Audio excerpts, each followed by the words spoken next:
Hello, good morning students. I am Rashmi Kashyap. आज मैं आपको करवाने जा रही हूँ लाइफ प्रोसेस के मल्टीपल चॉइस क्वेश्चंस। जैसे कि आपको पता है कि एग्ज़ाम पैटर्न चेंज हो चुका है ड्यू टू कोरोना, तो इस बार फर्स्ट टर्म में आपके मल्टीपल चॉइस क्वेश्चन, असर्शन और रीजनिंग जैसे क्वेश्चंस आएंगे। जैसे कि सीबीएसई ने डिक्लेयर किया है, तो ज़्यादा टाइम ना लेते हुए मैं आपकी क्विक रिवीजन करवा रही हूँ लाइफ प्रोसेस की। तो फर्स्ट क्वेश्चन है, life process that convert chemical energy into heat energy. Nutrition, respiration, digestion, excretion. अगर आपका दे रखा है कि केमिकल एनर्जी को हीट एनर्जी में कन्वर्ट कर रहा है, तो इसका आंसर आएगा रेस्पिरेशन। और अगर ये दिया होता कि लाइट एनर्जी को केमिकल एनर्जी के अंदर कन्वर्ट करना है, तो आता आपका आंसर न्यूट्रिशन। सेकंड क्वेश्चन है, एनर्जी रिच फूड आर, जो सबसे ज़्यादा एनर्जी देते हैं, carbohydrates and fats, protein and mineral salt, vitamins and minerals, water and roughage. आपको पता है कि कार्बोहाइड्रेट और फैट एनर्जी गिविंग फूड है, प्रोटीन बॉडी बिल्डिंग फूड है, मिनरल विटामिन्स ये सब प्रोटेक्टिव फूड है। तो आंसर है हमारा first, carbohydrate and fat. Next question है, pick out the incorrect statement. तो इनकरेक्ट स्टेटमेंट बतानी, ऑर्गेनिज्म ग्रो विद टाइम, बिल्कुल करेक्ट स्टेटमेंट है कि ऑर्गेनिज्म टाइम के साथ ग्रो करते हैं। Second, organism must repair and maintain their structure, ये भी एकदम करेक्ट है। Movement of molecules does not takes place among cells, ये इनकरेक्ट स्टेटमेंट है कि मूवमेंट ही नहीं हो रही है मॉलिक्यूल्स की सेल के बीच में, ये बिल्कुल गलत है। Energy essential for life process, बिल्कुल करेक्ट है।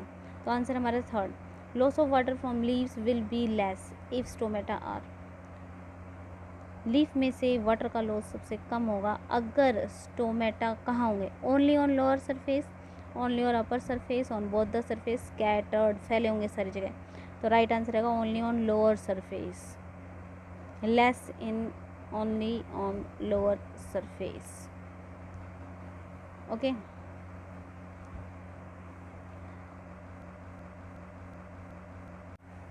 Guard cells differ from epidermal cells in having, guard cells epidermal cell से कैसे डिफरेंट है, क्योंकि गार्ड सेल्स में क्या होते हैं, क्लोरोप्लास्ट, जो फोटोसिंथेसिस करते हैं, जिसकी वजह से वाटर का मूवमेंट होता है और स्टोमेटा ओपन होते हैं।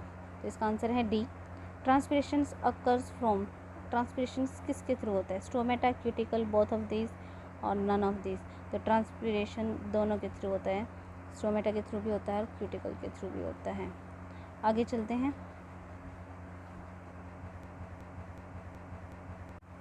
The process in which loss of water takes place in the form of water vapors through stomata is called, वो प्रोसेस जिससे वाटर का लॉस होता है in the form of water vapours stomata के through, उस process को क्या कहते हैं, उसको कहते हैं ट्रांसपिरेशन।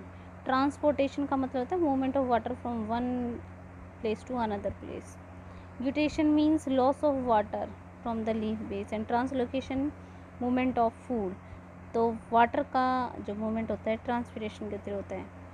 नेक्स्ट क्वेश्चन है, the plant part that do not involve in exchange of gas, exchange of gas में कौन सा पार्ट इन्वॉल्व नहीं होता है, लीफ, फ्लावर, रूट, स्टेम। तो इसका आंसर है फ्लावर। तो क्योंकि मोस्टली लीफ पर भी, रूट पे भी, स्टेम पे भी एक्सचेंज ऑफ गैसेस के लिए ऑर्गन्स प्रेजेंट होते हैं। नेक्स्ट है आपका question, among the following group of plants select one of select the plant where you find stomata open at night, कि नाइट में स्टोमेटा ओपन होते हैं और क्लोज बाय डे प्लांट।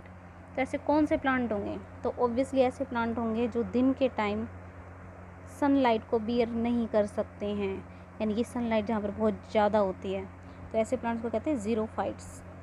तो ज़ीरोफाइट्स जो होते हैं, जो अपने अंदर से वाटर को नहीं जाने देते, उनको सेकंड टर्म में कहा जाता है succulents. Epiphytes, the force of water absorption affected by opening and closing stomata is, तो ओपनिंग और क्लोजिंग स्टोमेटा के लिए कौन सी फोर्स रिस्पॉन्सिबल है, तो वो है ट्रांसपिरेशन पुल। इसमें स्टोमेटा के बारे में पूछा हुआ है, ओपनिंग एंड क्लोजिंग स्टोमेटा। इसका आंसर आएगा ट्रांसपिरेशन पूल, ना कि रूट प्रेशर, ना बोथ ऑफ दिस।